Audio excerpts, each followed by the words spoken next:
People are being smuggled into this country in record numbers. Just like I think it was last month, El Paso had 107, or I'm sorry, 270 stash houses of human beings. Laredo had held a record, and then El Paso took over. Why? Because they are coming like exactly what you say, Robert. They're coming undetected in any way, fashion, the back of a tractor trailer and whatever, but they're being smuggled. And these are high dollar people that why would you want to get smuggled right now? You know that you could actually walk up, turn yourself in, get processed, and be let in the country.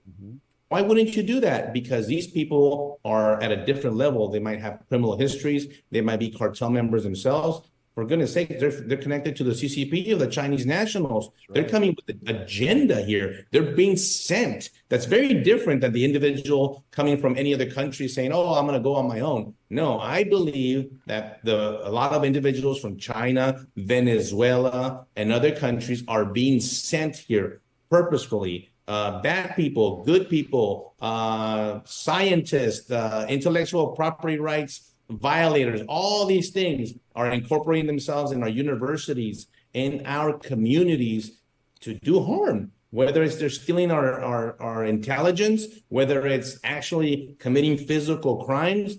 It's from the entire A to Z spectrum here. And I don't see the urgency, obviously not from this administration. People ask all the time, why would the Biden administration do this? Well, I think it's because of control. I think that they're losing, and they know that they're losing that Democrat voter that they've had it under control for such a long time. Then all of a sudden they're like, we're losing them. And when you start losing them, we better get people in here to replace them. We better get people here that are going to be counted in the census so we could get 20 more congressmen or women in the House and control Congress forever. That's the bigger picture. I think that it's control, it's socialism, it's all of that I think we need to really pay attention to.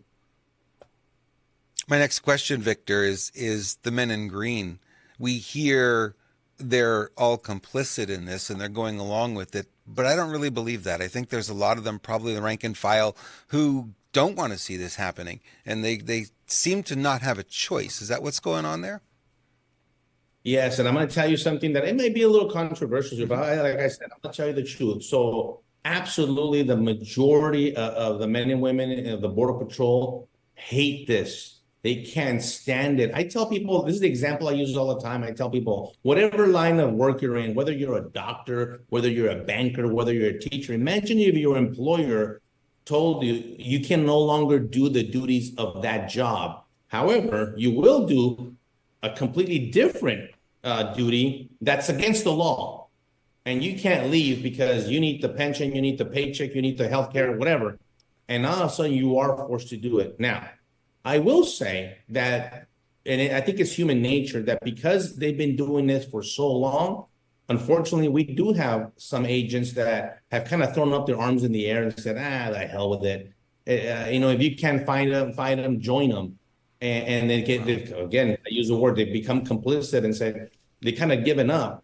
And that's a bad thing. And I think we're going to have to reshift that. And I talked, as a matter of fact, I was talking to our friend Sean this morning, and I said, there's going to have to be a shifting of, I think, a revision of these missions of Border Patrol, of the inspectors, Office of Field Operations, ICE, ERO, and kind of regroup them back and kind of said, no. This is the mission. I would love to update the mission and say, this is your responsibility. This is your job. We're going to give you the authority to do it, but this is what it is. And if you don't want to do that, if you don't want to participate, there's the door. There's a lot of people that do want to do it, because look at these people are at the front lines. We depend our security on these men and women at the ports of entry, in between the ports of entry. So it's gotten so bad at the Border Patrol. They've been demoralized that we had 14 suicides of Border Patrol agents last year. People don't talk about that. We've had suicides of our National Guardsmen that have been stationed along our Texas border. Man, last year I went on one of the visits down there, and a week after I left, one of them had committed suicide. I mean, this is reality. The harsh conditions, the political conditions and atmosphere, and then they don't feel like they have any backup, which they don't. I mean, you got Secretary Mayorkas, that's the backup they have. And the problem is that they put the pressure all the way from the sector chief down to the line supervisor, that I think we need to refocus them and reassure them that, in fact, we are going to have your six, we are going to back you up, and we're going to fight for this country.